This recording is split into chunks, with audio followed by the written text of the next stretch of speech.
¿Qué tal, benditos hermanos en Cristo Jesús, bendito pueblo de Dios? Para mí es un privilegio que el Padre Todopoderoso, el Creador de los cielos y de la tierra, por medio de nuestro Rey y nuestro Salvador, me esté dando esta riqueza, esta oportunidad de exponer su bendita palabra. Delante de Él me pongo a sus pies para predicar con todo temor, con todo temblor, sabiendo que aquel que Dios ha escogido para dar la palabra, en todo momento debe de estar consciente de dar una palabra verdadera por medio de Dios. Y para ello, bendito hermano y bendita hermana, pues se requiere estar sin hipocresía, estar en el camino. Así me pongo a los pies de Dios y de Cristo, por si yo soy uno de los que esté introduciendo una doctrina que no sea de Dios, sé a dónde voy a ir, sé el justo pago que Dios va a dar a los que no enseñan la verdad. Así me pongo delante de Dios, con todo temor reverente, habiéndole ya pedido, bendito hermano y bendita hermana, para que esta bendita palabra de vida pueda tocar los corazones de cada uno de los suscriptores, de los que van dando un seguimiento en México, en Estados Unidos, en España, en Argentina, en Ecuador, en Colombia, en Brasil, en Perú y en todo lugar donde Dios permita llegar a esta bendita palabra. Así que me pongo a los pies de Cristo, que es usted, bendito hermano y bendita hermana, para continuar con la enseñanza número 8 de Proverbios, capítulo 3, versículo 9, que ahí nos quedamos. Así que la bendita palabra de Dios nos dice que si nosotros tememos a Jehová, que va a ser medicina para nuestro cuerpo, va a ser refrigerio para nuestros huesos y también va a ser honra a Jehová con todos tus bienes. Digo, es otro proverbio, otro mandamiento que tenemos de Dios a los que tenemos su bendita presencia. Bendito hermano y bendita hermana, primero vamos a hablar, honra a Dios con todos tus bienes. Primero vamos a hablar de qué bienes se está hablando, cuáles son los bienes, qué es lo de Dios y qué es lo que a mí me trae maldición. Porque recuerde siempre que estamos hablando de dos reyes. Uno que me da también, entre paréntesis, bienes, que me engaña, y otro que me da verdaderas riquezas. Ahora, vamos a hablar acomodando lo espiritual, que cuando mi Señor Jesús me habló, Dios me habló por medio de Jesús y tomé mi cruz y llegué a tener una forma. Dios me dio talentos de oro. Me hizo talento para ir a trabajar ese talento y para darle un fruto. De hecho, ahí está concordando, porque siempre cada enseñanza que Dios me permite, pues trato de dar concordancias para poder dar razonamiento y entendimiento a qué se refiere Dios en este proverbio, en donde habla de la parábola de los 10 talentos, de los 5 talentos y de uno que recibió un talento. El que recibió 10 talentos lo puso a trabajar y 10 talentos le dio. El que dio 5 talentos los puso a trabajar, 5 talentos dio. Pero el que recibió un talento dijo: yo conozco a mi Señor, que es duro, guardo este talento y mejor cuando venga se lo doy. Y sabemos en la parábola que cuando vino a hacer cuentas el Señor, le dijo: siervo inútil, siervo infiel, si ese talento me lo hubieras dado para dárselo a otro que lo pudiese, pusiese a trabajar, y yo hubiera recibido lo mío con creces. Y efectivamente habla, bendito hermano, que lo que recibimos por gracia, nosotros lo debemos de dar por gracia. Esto quiere decir, Dios y Cristo Jesús, durante un tiempo que fue mi discipulado, me dieron una forma para llegar a ser una canasta llena de peces y de pan. En su momento también Dios me permitió en su momento ir a una congregación, bueno, no a mí, pero vamos a ver, a una iglesia en donde yo recibí comida, en donde yo iba con hambre, iba con sed de justicia, y por medio de siervos recibí esa bendición y recibí esos bienes que Cristo Jesús nos trajo, esas riquezas espirituales que nos las trajo y nos llenó a los siervos para repartirlas y para no quedárnoslas. De igual manera, la parábola de los talentos que le acabo yo de explicar, o más bien de explicar, no, de poner como ejemplo en San Mateo, es esto. En el momento que Cristo Jesús me llamó, yo estaba muerto, no era una joya para Dios, era de cartón, era de madera, bueno, hablando con simbolismos. Cuando Él me llamó y me dio vida y me empezó a dar una forma, me dio santidad, me hizo a su imagen y me hizo un talento de oro, porque en el Antiguo Testamento los talentos de oro eran como hoy los lingotes, pero mucho más pesados, ¿verdad? Porque un talento llegaba a pesar 33 kilos y medio, 34, por ahí así si no me equivoco. Cuando eran de oro también habían talentos de plata, pero un talento era lo que pesaba. Entonces, imagínense el que tenía 10 talentos de oro, pues si sumamos 33 por 10, son 330 o 340 gramos, kilos de oro. Entonces, hemos hablado de la santidad, de la rectitud, de la pureza, cuando en la Biblia nos habla de oro muy refinado, oro puro, que siempre con parábolas y ejemplos se refiere a lograr el tamaño espiritual que nos dio Cristo Jesús.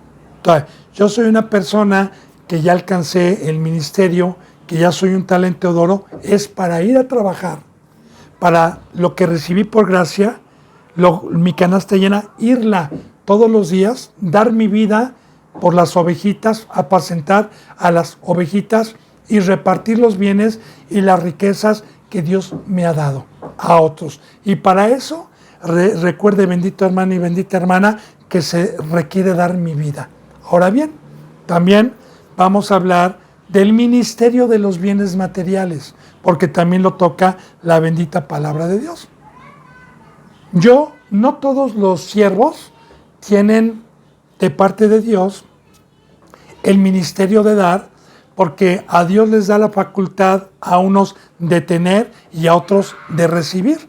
Pero en este caso vamos a hablar del que Dios le dé el don de tener una casa, quizás, de tener dinero, de tener, pues ahora sí que bienes de este mundo, ¿verdad? No porque esté trabajando en el mundo, sino porque Dios se los da por añadidura, o bien ya vinieron con esos bienes antes de ser cristianos.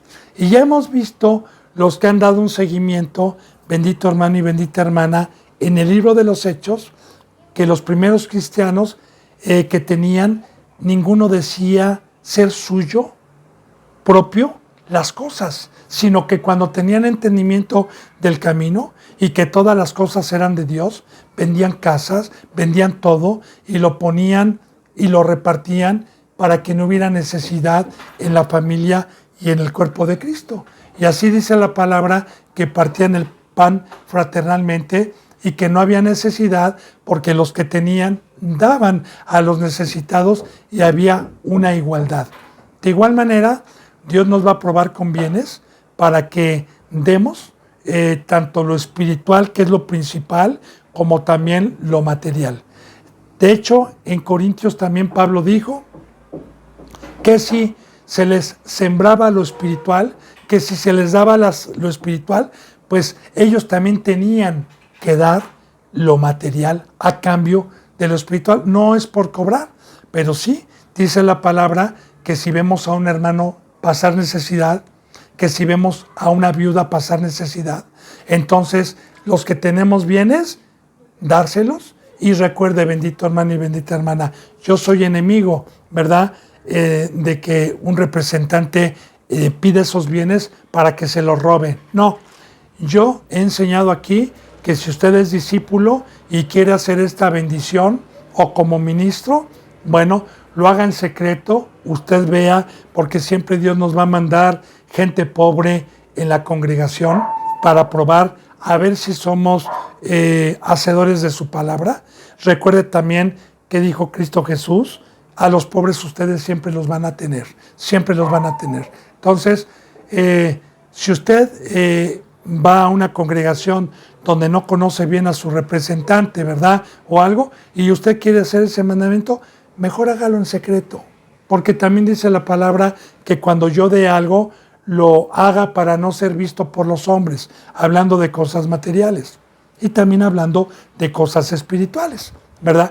Ahorita le voy a poner unos ejemplos. Que lo haga en secreto, que lo haga para Dios y que mi mano izquierda no sepa lo que hace la derecha.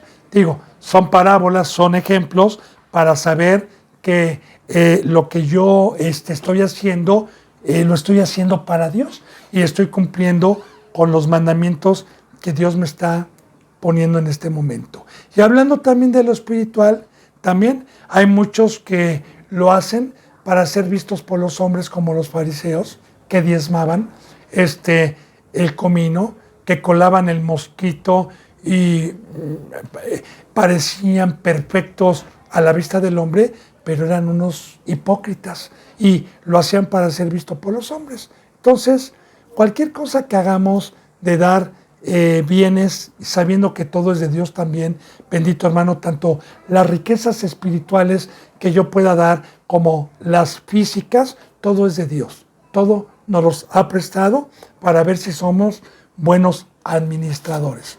Por eso dice, honra a Jehová con tus bienes. Y claro, yo le voy a decir algo. A Jehová yo no lo puedo honrar dándole dinero, ¿verdad? Yo lo voy a honrar primeramente siendo la luz, dando un fruto espiritual, así honro a Dios.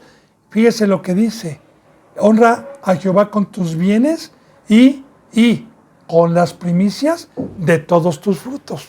Ahora, aquí déjeme hacer un resumen para poder entender bien de esto.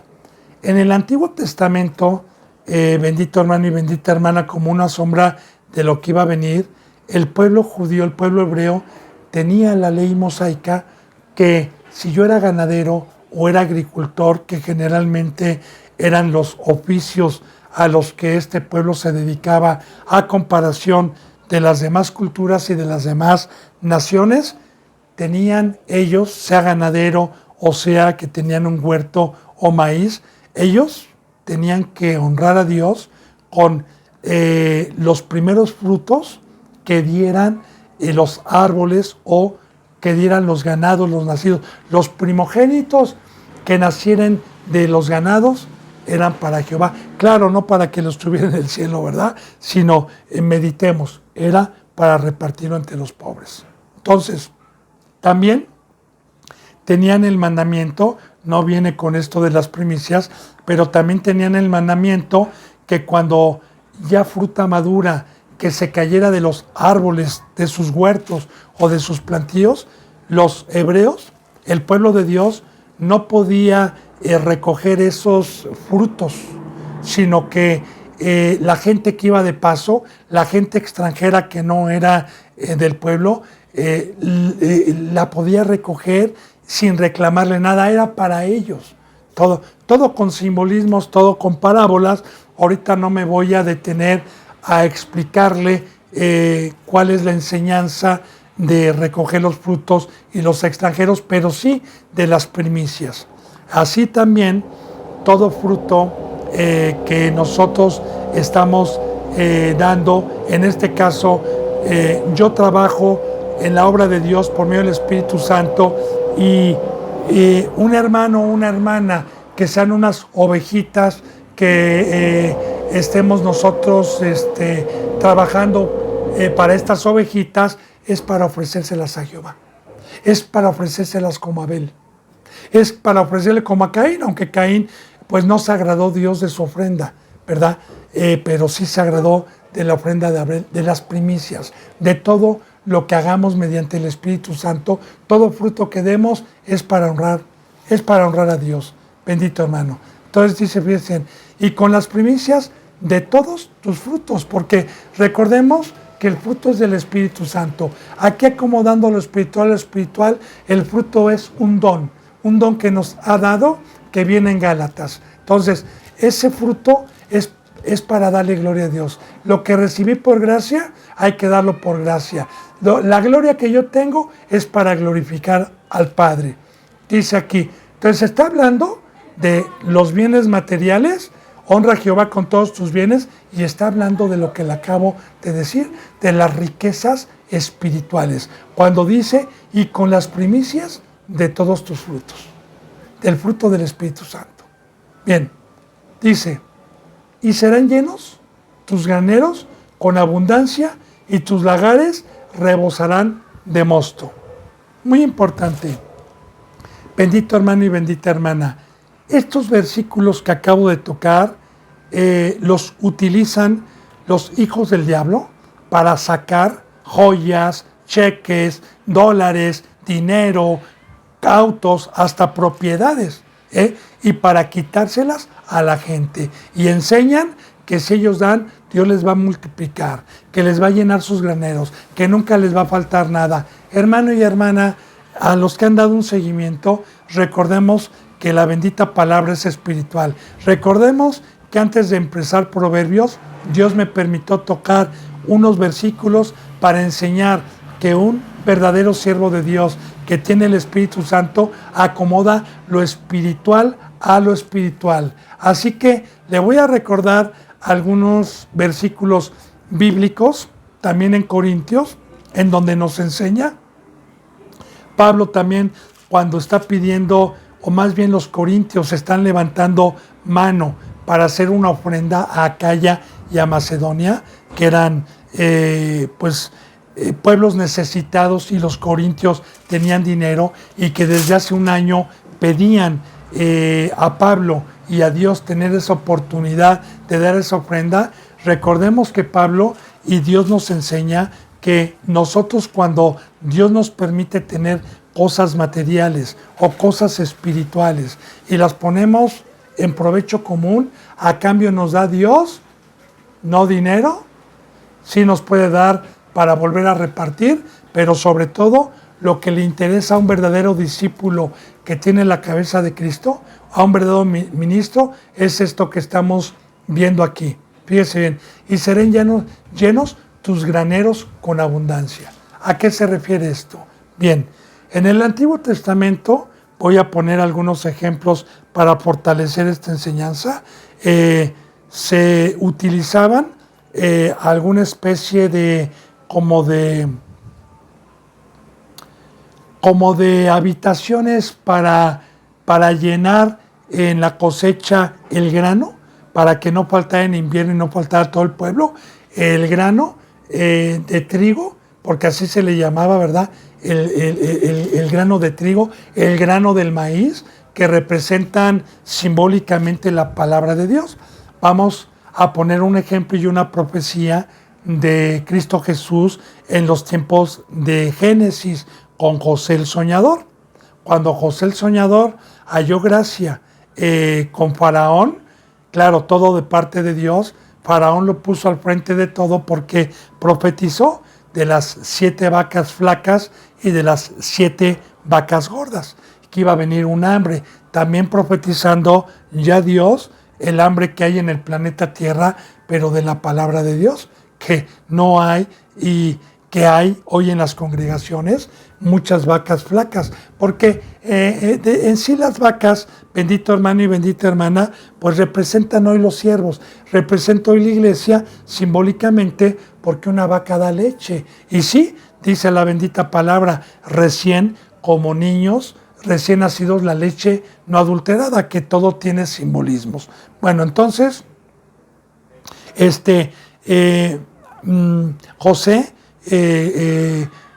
el soñador, por medio de Dios y su sabiduría, pues 7 años se trabajó, que los 7 años tienen simbolismo, y llenó graneros, llenó y que se desparramaban, llenó varios graneros, que eran como tipo pirámides o como tipo construcciones que les cabían toneladas de maíz. Ahora bien, cuando hubo hambre, recordemos que venían de todas partes de los alrededores de Egipto, de todas las naciones, porque sabían que en Egipto había grano y el que distribuía el grano era José el soñador. De hecho, su padre y sus hermanos también les tocó el hambre y fueron a Egipto por el grano.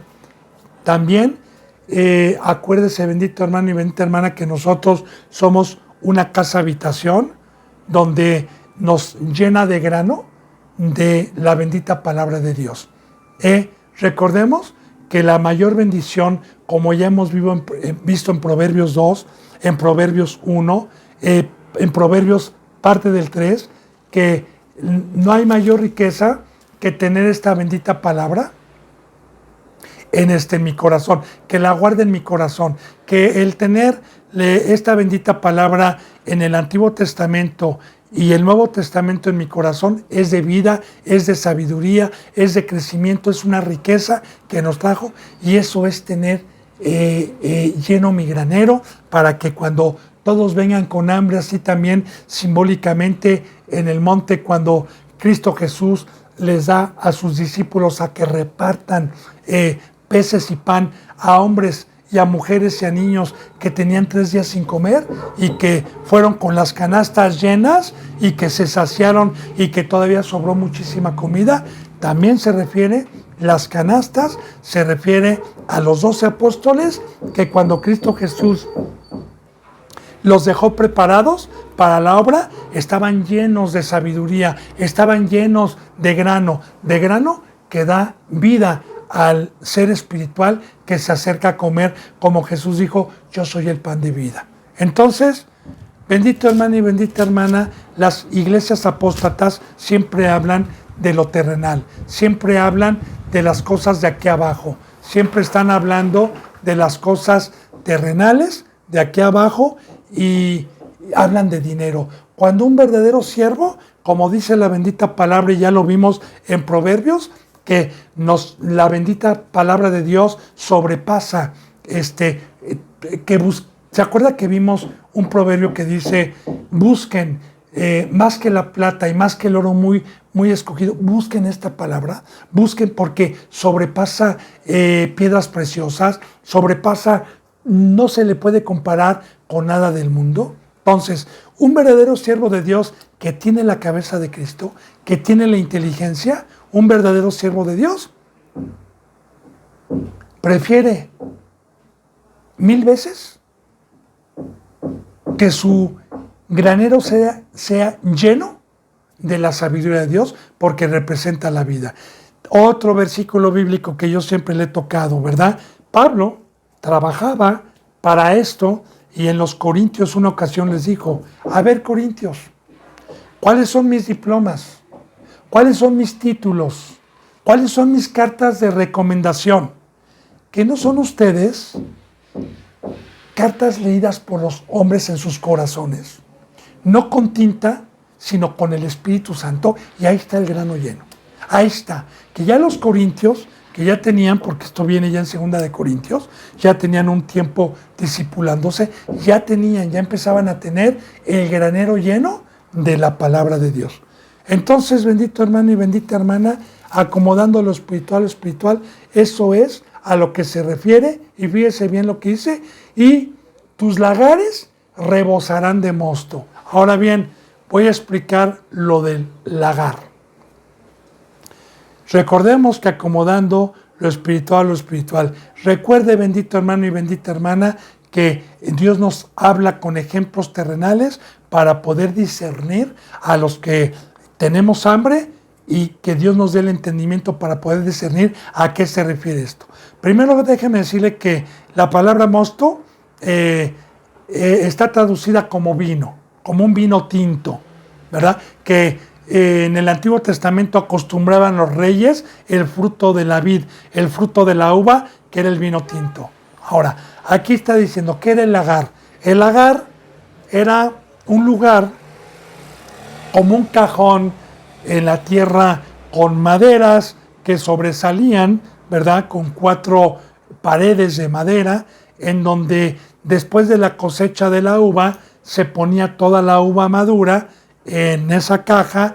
Tenía en una de las esquinas o en algún lugar un conducto para que saliera el jugo de la uva y se le llamaba lagar. Entonces se exprimía la uva con los pies, se quitaban el calzado y empezaban a exprimir la uva con el peso de su cuerpo y haciendo este movimiento y apachurrando las uvas. Entonces todo el jugo de la uva salía, que representa, recuerde que la sangre siempre va a representar, más bien el vino siempre va a representar la sangre. Eso ya lo hemos visto. Ahorita le voy a recordar versículos bíblicos. Entonces se dejaba o se daba el proceso, como sabemos cómo se hace un vino, se deja fermentar, se lleva un proceso, el vino se deja fermentar. Perdón, hermanos y hermanas, es que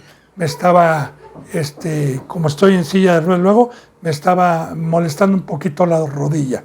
Disculpe. Se dejaba fermentar y se convertía en un vino. Bueno, vamos a retomar también en el Nuevo Testamento para poder corroborar esto en las fiestas de Cana, cuando en las 6 tinajas, que eran unas tinajas para el primer pacto y que eran sagradas en el sacerdocio, había agua, que era el agua de la purificación.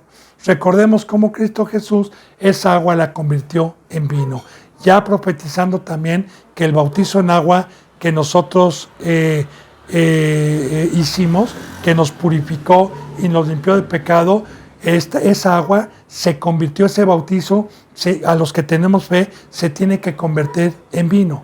Porque precisamente el crecimiento espiritual y llegar a ser un ministro es llegar a la cruz y dar mi vida, que mi sangre, como Cristo Jesús la dio en la cruz, y derramarla a los que vienen con hambre. Eso también es ser un granero lleno. El que viene con hambre y sed de justicia está a las 24 horas del día, los 365 días del año, atendiendo los negocios del Padre. Eso es derramar mi sangre. Eso es beber de la sangre y de la copa de Cristo Jesús. Ese es el pacto que trajo en la Santa Cena. El comer de su carne es estar muerto totalmente al mundo y derramando mi vida para la vida. Entonces, si yo, bendito hermano y bendito hermana, honro a Jehová con todos mis bienes, como lo vimos, tanto físicos como espirituales, y con todas mis primicias, que está hablando de la cruz, está hablando de una entrega total, entonces serán llenos mis graneros, entonces tendré sabiduría, entonces tendré toda la palabra de Dios en mi corazón, y sus lagares rebosarán de mosto. Ahora bien, ¿qué son sus lagares rebosarán de mosto? Que todos los días hay vino en esta congregación. Primeramente la sangre de Cristo Jesús, pero también los representantes, los que estamos en la cruz, los que estamos esperando a Cristo, todos los días las ovejitas que vienen encuentran encuentran vino, encuentran nuestras vidas derramadas para estar a los pies de Cristo, como yo siempre, o más bien Dios, siempre les ha hecho la invitación a todo el que tiene hambre y sed de justicia a venir, a prepararse, a venir, a que les enseñemos el camino gratuitamente. Y ya le he dicho, incluyendo si usted no tiene trabajo, si usted no tiene dinero, no se preocupe. Yo le he dicho muchas veces, aquí le damos hospedaje y aquí le damos comida gratuitamente, todo, porque todo es gratuito. Lo único que nos interesa es su vida, es lo que le interesa a Dios, el alma. Entonces, aquí, si usted el día que tenga hambre y quiera salir de este maldito mundo y quiera salir de la profecía de la apostasía que hay hoy, porque son pocos los que verdaderamente lo dejan todo y cambian la mentira por la verdad, son pocos ya proféticamente, recuerde, aquí hay mosto. ¿Por qué? Porque esta bendición me la da Dios, o nos la da Dios, porque tenemos, por la gracia de Dios, por haber honrado a Dios con todos nuestros bienes, por haber honrado a Dios con las primicias de nuestros frutos, tenemos esta riqueza para poderla repartir. Entonces, eso es que estemos, que los lagares rebosen de mosto. Vidas entre, y no nada más yo, también hay otras vidas que si usted viene y quiere verdaderamente la vida eterna y quiere una escuela verdadera de Cristo Jesús, no nada más soy yo. Aquí, gracias a Dios, estamos rebosando de mosto, porque hay hermanos y hermanas que están totalmente en la cruz, separados del mundo, dispuestos a dar su vida a todo el que venga a quererse servir. Bueno, perdón por poner esos ejemplos, yo le doy la gloria a Dios, pero es para poder entender esta bendita palabra tan hermosa y tan profunda. Bendito hermano y bendita hermana. Bueno, dice entonces: no menosprecies, hijo mío, el castigo de Jehová, ni te fatigues en su corrección. Algo que también el día de hoy casi no se predica porque no conocen al Dios verdadero y el amor de Dios. Sabemos que la palabra castigo viene de vara, viene de dolor, viene de corrección. Voy a empezar a poner ejemplos para poder entender bien esto. Yo en alguna ocasión le decía, bendito hermano y bendita hermana, y le ponía un ejemplo de un padre que vive en la esquina de dos avenidas, su casa la tiene ahí, tiene un patio, y tiene un hijo de 7 años que juega con su hermanito fútbol todos los días, 1 hora, y van varias veces que han volado el balón y el niño mayor sale detrás del balón corriendo y ha estado a punto de morir 2 o 3 veces atropellado. Entonces, el padre lo sienta y le dice: hijo mío, yo te amo, y le da una explicación con razonamiento el por qué le prohíbe salir por el balón, que mejor se quede sin jugar y que mejor el padre le va a traer otro balón cuando se lo pueda traer. Pero el niño es necio porque está enfatizado a seguir jugando. Se le volvió a volar el balón y volvió a salir y otra vez tuvo suerte de no morir. El padre entonces le va a dar una vara, poniendo ejemplos terrenales, bendito hermano y bendita hermana, con parábolas. Una vara de acuerdo a su tamaño, pero que le duela. Y aparte le va a decir que no va a jugar en un mes. El padre es es sabio para poder saber en dónde le duele más a su hijo y en dónde le va a doler eso más. Porque si el pasatiempo de mi hijo y adora el fútbol y es ahora sí que su ídolo, hablando con ejemplos terrenales, no me vayan a malinterpretar, estoy poniendo parábolas, y sabe que si yo le castigo un mes sin balón y que no se lo voy a comprar, entonces yo le aseguro que le va a doler y a la próxima le va a salvar la vida, porque a la próxima que vuele el balón, a lo mejor era para que lo atropellaran ya, y entonces él va a decir: no, prefiero quedarme mejor un ratito, un día o 2 días sin balón, porque el padre le dijo que a la próxima iba a ser 2 meses y que a la próxima jamás le iba a volver a comprar el balón. Entonces, prefiero mejor quedarme 2 o 3 días sin balón, decirle a mi papá, que quedarme ya sin jugar, porque me dolió. Y aparte me dolió la vara que me dio papá en las pompis. Entonces el niño lo va a pensar 2 veces. Ahora, vamos a poner un ejemplo de castigo que salvó una vida con un rey y un profeta muy conocido llamado David, amigo de Dios. Bien, David, siendo ya rey, pecó y tuvo un pecado muy grave, porque David, como rey, no fue a la guerra cuando el pueblo estaba en guerra y estaba peleando con los enemigos. Ya profetizando, porque sí es muy importante que yo me vaya deteniendo para enseñarle la sombra y lo que hoy también es. Un rey el día de hoy representa una iglesia, un pastor, un apóstol, un maestro, un profeta, etc. Y somos los primeros que tenemos que estar peleando contra Satanás, como dice en Efesios, que nosotros no tenemos lucha contra sangre y carne, como en el Antiguo Testamento, sino tenemos lucha con Satanás y sus demonios, y que Él nos está acechando en todo momento, y en todo momento es un bando, un pueblo contrario que quiere nuestras vidas.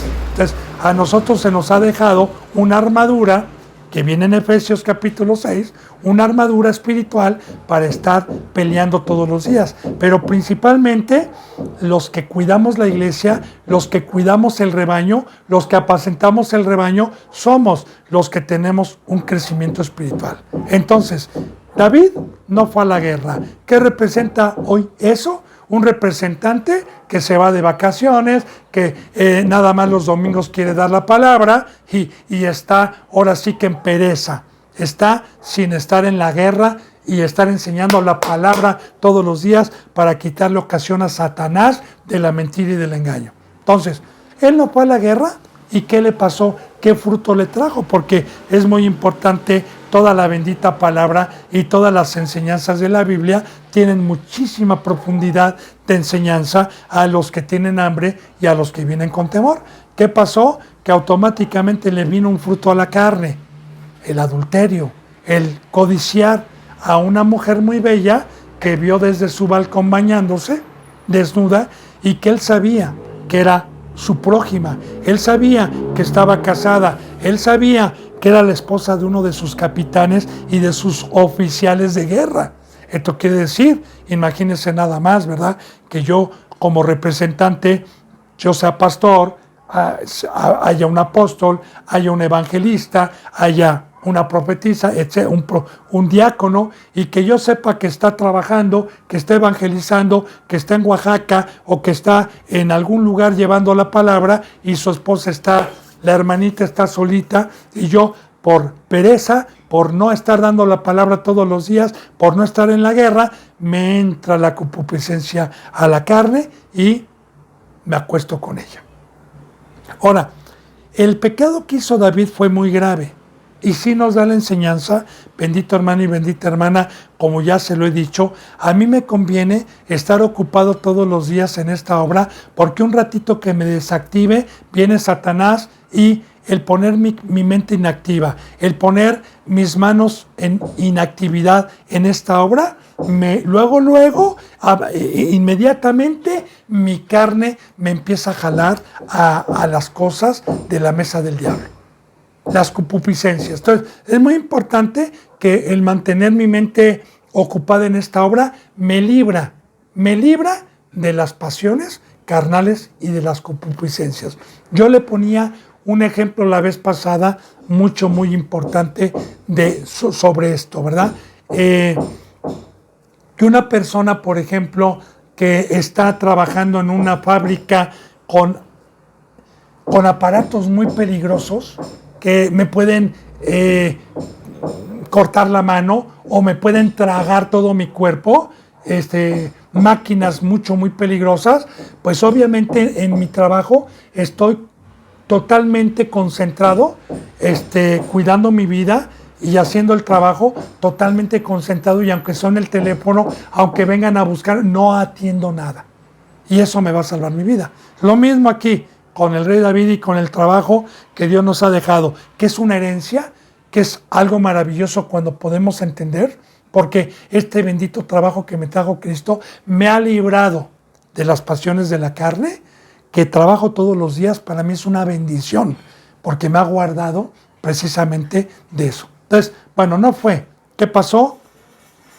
Primer pecado, la pereza. Segundo pecado, el adulterio.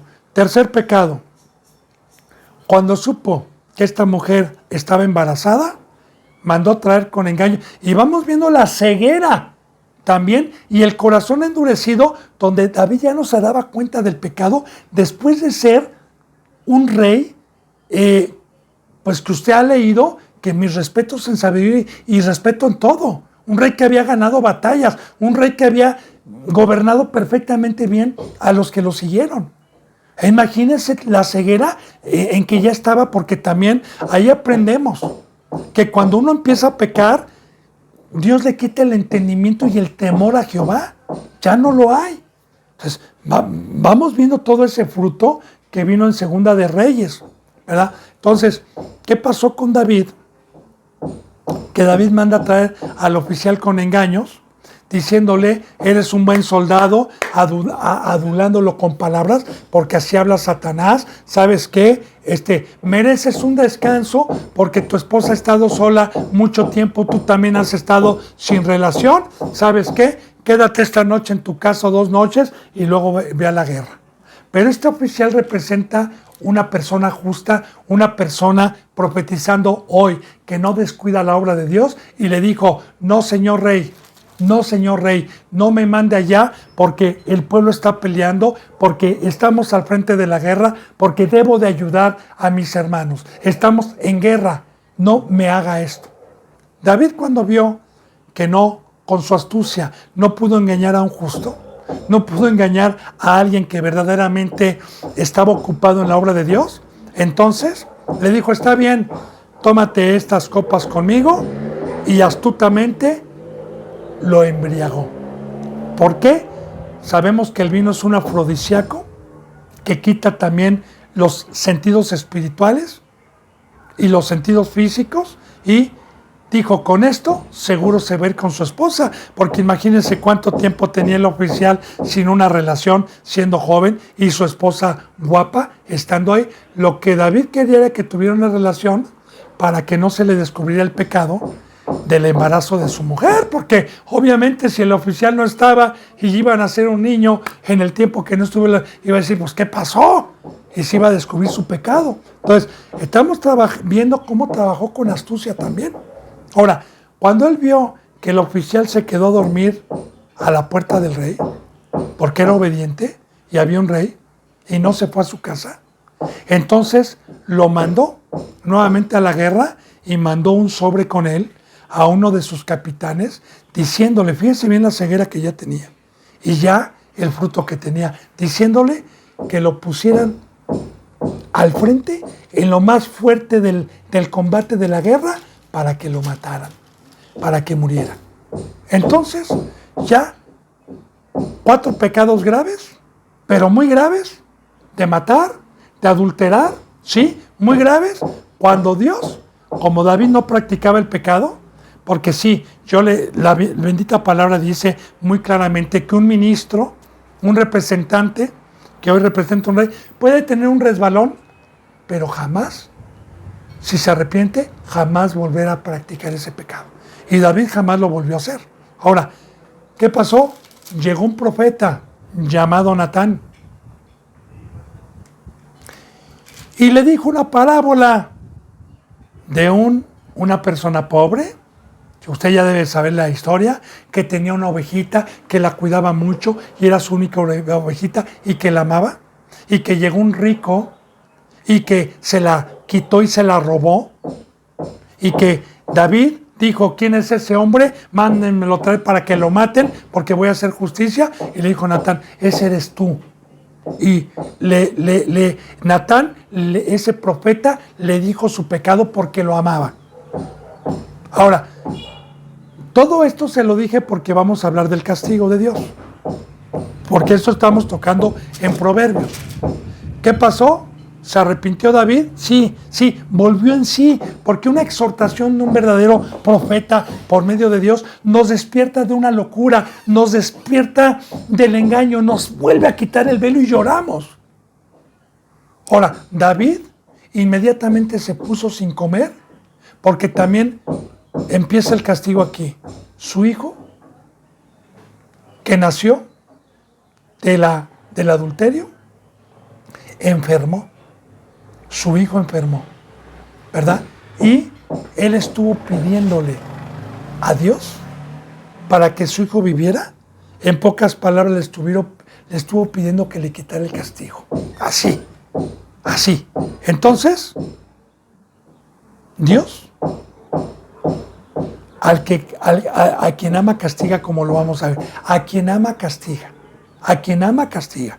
Dios no es un Dios y un Padre que amenace y no cumpla. No. Dios dice, Dios cumple. Ahora, no nada más le vino eso, sino una vez que vio David que murió su hijo, entonces se lavó la cara, aceptó el castigo, se levantó y dijo, ya, está, pero no fue todo.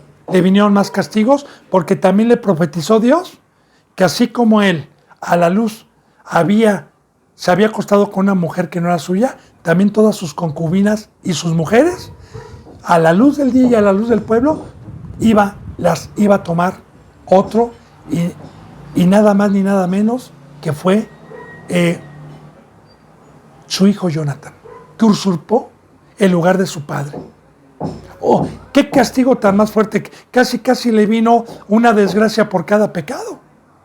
Porque Jonatán, perdón, no fue Jonatán, ahorita se me fue el nombre de este hijo, que usurpó el lugar del rey.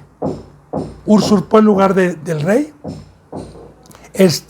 porque Jonatán fue un hijo bueno. Usurpó el lugar del rey, se me fue el nombre ahorita, ¿verdad? Y hijo de David, usurpó el lugar. De hecho, David tuvo que huir, tuvo que salir, otro castigo más.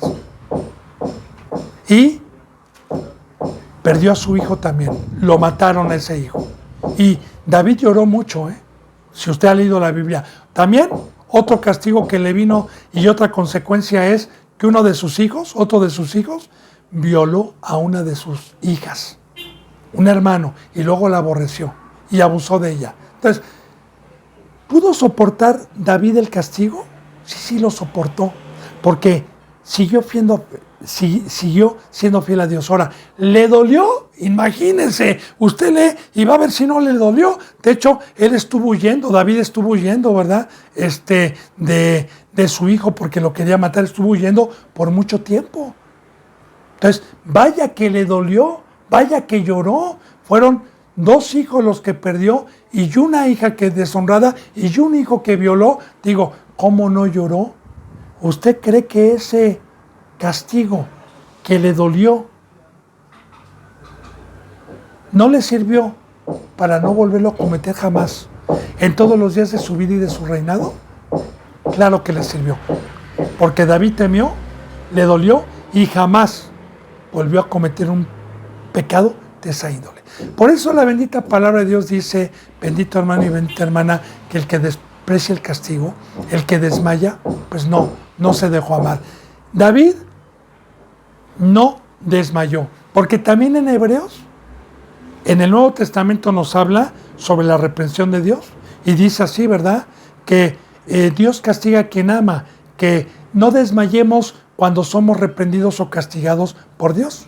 De hecho, dice también que Dios al que ama castiga, que a los bastardos no los castiga ni los tiene en su mano. Bueno, siempre me gusta hacer un poquito de referencia a temas que están muy mal comprendidos y a temas que están muy mal transquiversados, porque también los padres tenemos obligación de disciplinar a nuestros hijos y castigar a nuestros hijos, no como en el mundo para que nos vayan a levantar una demanda, no dejándoles moretones, no. Cuando quieras saber de eso, pues aquí están los teléfonos, con mucho gusto podemos hacer una enseñanza, aunque aquí en Proverbios nos va a tocar mucho sobre la disciplina que los padres tenemos sobre los hijos, para disciplinarlos en el camino del Señor. Entonces, cuando dice no menosprecies, es porque el castigo viene fuerte. ¿Qué pasó o qué hubiera pasado si David hubiera menospreciado la muerte de su hijo y lo que pasó? Hubiera dicho, vamos a la fregada. ¿Para qué sigo siendo rey? Voto esto y ya no soy rey. Eso es menospreciar. Bendito. Por eso en Hebreos dice, fíjese bien lo que dice, y no desmayes cuando eres reprendido por Dios. Otra cita bíblica muy importante, porque cuando utiliza no desmayes, es que los ejemplos que pone Dios es que en la medicina el desmayo en algunas ocasiones, no siempre, es una defensa del cuerpo humano ante un dolor muy fuerte. Por decir, yo estoy en algún pueblo en donde no hay boticario, no hay farmacia, no hay medicamentos y me viene un dolor de muela horrible y no lo aguanto y tengo que esperar hasta el día siguiente para ir al otro pueblo. ¡Ay, ay! Entonces, una defensa es el desmayo y descanso del dolor. ¡Ay! Me vuelvo a leer y vuelvo a desmayar. Entonces, sí dice en la bendita palabra en Hebreos que cuando somos castigados no desmayemos. Entonces, imagínense el tamaño del dolor que debe de haber para que no lo volvamos a hacer. Otro ejemplo que le voy a poner con razonamiento. Tengo un hijo necio y yo trabajo en una panadería donde trabajo con hornos y con fuego. Y mi hijo de 8 años es necio y le gusta estarse metiendo y tiene prohibido meterse ahí y quiere tocar y quiere jugar y quiere meter las manos al horno. Y ya le dije, yo ya le expliqué, hijo, mira, te vas a quemar, te va a doler mucho, la piel se te va a levantar, te puede quedar una cicatriz o inclusive te puedes quemar todo. Ten mucho cuidado, hijo. Y veo a mi hijo necio y ¿sabe qué hago? A la próxima voy a dejar que meta, claro, supervisándolo, que meta la mano al horno para que se queme. Lo voy a dejar. Y de repente busco, ¡ay! Hijo, te lo dije. Ahora sí llora. Yo le he puesto que mi hijo jamás va a volver a meter la mano al horno. Y eso que le permití le va a salvar la vida de a lo mejor morir quemado cuando no estuviera yo. Bueno, parábolas, ejemplos para poder entender el amor de Dios a los que nos ha tomado y cuando somos necios o hacemos pecado, que ya se nos dijo 2 o 3 veces y no lo hacemos, el por qué nos viene. Ahora, esto es no menospreciar, es no botar la cruz por el dolor que me pueda venir, no despreciar. Por eso dice, no menosprecies, hijo mío. Y mire cómo nos habla, hijo mío. Recuerde también, bendito hermano y bendita hermana, que hijos somos los que hemos sido engendrados y llamados en el bautizo. El castigo de Jehová. Ni te fatigues de su corrección. Aquí está, no te fatigues es no te canses. No te canses. Si es una, si es otra, no practicar el pecado, pero yo puedo tropezar 5, 6, en otros pecados, no te fatigues. Dice aquí, porque Jehová al que ama, fíjese bien, al que ama castiga. Ya le expliqué cuál es el amor. El castigo me va a salvar mi vida. Entonces, porque Jehová al que ama castiga, como el Padre al Hijo a quien quiere. Entonces, dése cuenta que esto no lo tiene los incircuncisos. No lo tiene el mundo. Ellos lo que están pasando de los principios de dolores de parto no es un castigo. Son maldiciones que ya están escritas por no querer saber de Dios. Una cosa muy diferente es ser acreedor a los principios de dolores de parto o a la gran tribulación que a un castigo que me duela para volverme a los pies de Cristo y que me discipline para no volverlo a hacer. Ahora, Jehová al que ama castiga como el Padre al Hijo a quien quiere. Dice en el 13, bienaventurado el hombre que haya sabiduría. Ahorita vamos a ver. Y obtiene inteligencia. ¿Por qué? Porque es bienaventurado. Y dése también cuenta, bendito hermano y bendita hermana, que no nada más son 9 bienaventuranzas, como muchos las conocen, que ven en San Mateo, sino hay mucho más bienaventuranzas. Salmos, proverbios y muchas otras partes de la Biblia nos habla de bienaventuranzas. Ahora, bienaventurado el hombre que haya sabiduría. ¿Por qué? ¿Por qué voy a ser bienaventurado si hay sabiduría? Bien, porque para hallar sabiduría hay que buscarla. hallar. No todos los que somos llamados hallamos la sabiduría. Está escondida. Porque para hallar la sabiduría, esta sabiduría está en lo alto, está arriba, está en la cruz, está en el monte, no está aquí abajo, no está en el mundo, no está en la carne, no está donde está el trono de Satanás. Ahora, para poder hallarla, necesité haber empezado el camino, haber salido por medio del bautizo, haber salido e irme alejando del mundo en un camino recto que me va subiendo con esta bendita palabra, con la obediencia, y que esta sabiduría la voy a encontrar arriba, la voy a encontrar en la cruz. Por eso muchos piensan que son sabios, piensan que son doctores de la ley, hablando de cristianos, que piensan que son cristianos y se sienten doctores de la ley. Aquí abajo no hay sabiduría, bendito hermano y bendita hermana. La sabiduría es a todos aquellos, como dice en Efesios, que Dios nos ha sentado en los lugares celestiales y nos ha sacado del mundo. Ahora, tú saliste del mundo, tomaste tu cruz, como dice la bendita palabra, ¿qué dijo Cristo Jesús? Nadie puede ser mi discípulo. El que quiera ser mi discípulo, dijo Cristo Jesús, que tome su cruz. Y discípulo es alumno. Y el maestro es Cristo, que tome su cruz y me siga todos los días. Ahí está. Entonces, el que tomó su cruz halla sabiduría y es bienaventurado. Ahora, ¿por qué voy a ser bienaventurado? Por hallar esta sabiduría. Muy bien, fíjese bien. Hay una espada y una sabiduría que ha engañado a filósofos, a ricos, a sabios mundanos, a gente, a todo el mundo. A todo el mundo. Porque antes de que llegara la sabiduría por medio de Cristo, todo el mundo estaba engañado. Reyes, pobres, ricos, de toda clase estábamos engañados por Satanás.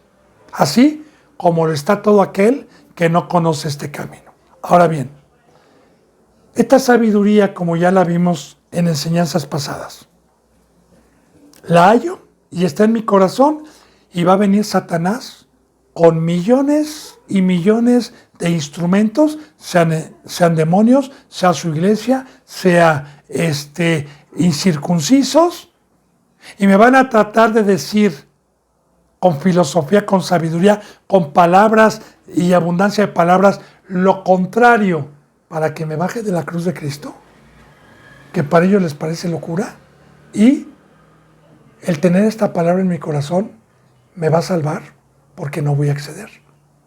Como Cristo Jesús en el desierto, ya le he puesto ejemplos. Solo adorarás al Señor tu Dios, no solo de pan vive el hombre, no tentarás al Señor tu Dios. Y eso lo salvó del engaño de Satanás. Porque el que no guarda esta palabra, el que no la halla, fácilmente es otro más engañado. Porque ya le dije, bendito hermano, no hay un ser humano sabio en el mundo que no haya sido engañado por Satanás. Uno solo no hay. Entonces, esta bendita palabra me guarda. Por eso dice, bienaventurado el hombre que haya sabiduría y, fíjese bien, y obtiene inteligencia. Hay coma, Yo no me salto las comas y me gusta explicar bien. Soy llamado por primera vez, creí en el primer mensaje del Evangelio, me bauticé en el nombre de Cristo Jesús con fe, recibí el Espíritu Santo y durante 1 año o 2 años adquirí y hallé sabiduría por la fe, por la mansedumbre, por el fuego del Espíritu Santo, y hallé sabiduría, la cual me enseñó a salir del mundo y amar a Dios. Y una vez que hallé esa sabiduría, entonces se me dio el segundo bautizo, no con un diploma, no con una escuela teológica, y me convertí en el cuerpo y se me puso la cabeza de Cristo Jesús, que es la inteligencia. Porque así dice en el Nuevo Testamento, que Dios ha dado por cabeza a Cristo Jesús a la iglesia. Y la iglesia es aquellos que hallaron sabiduría, aquellos que terminaron un discipulado, Vuelvo a repetir, no con escuelas teológicas, no con diplomas que ya eres pastor y me sacaron dinero y me engañaron. No, no, no. Puestos por Dios. Puestos por Dios. Porque si hallé sabiduría y terminé mi discipulado y esta palabra me enseñó a amar a Dios, ahora el segundo mandamiento es la obra. Ahora es amar al prójimo y para ello se me tuvo que poner una cabeza que es Cristo Jesús. Y recuerde, bendito hermano y bendita hermana, que los que hemos alcanzado esto, hemos dejado razonamientos, hemos dejado sabiduría del mundo, hemos dejado la vana manera de vivir que recibimos de nuestros padres, hemos dejado toda la sabiduría del mundo y únicamente estamos enfocados porque es una bienaventuranza aquel que se mueve únicamente con la bendita palabra y con la cabeza, porque Cristo Jesús es mi Rey, es mi gobernante, es mi representante, es mi pastor, es el que gobierna mi día, mi vida, pero como Señor y amo, ¿a dónde me guía? A trabajar en su obra. Entonces, bienaventurado aquel que encontró sabiduría, porque el que encontró la sabiduría tiene este regalo de Dios. Obtiene la cabeza que es Cristo Jesús. Bueno, bendito hermano y bendita hermana, pues se me ha ido la hora, se ha terminado la hora. Si Dios me lo permite, mañana continuaremos con la enseñanza número 9. Yo le mando, como siempre, un abrazo y me despido con el beso del óculo santo. Hasta mañana, si Dios quiere. Gracias.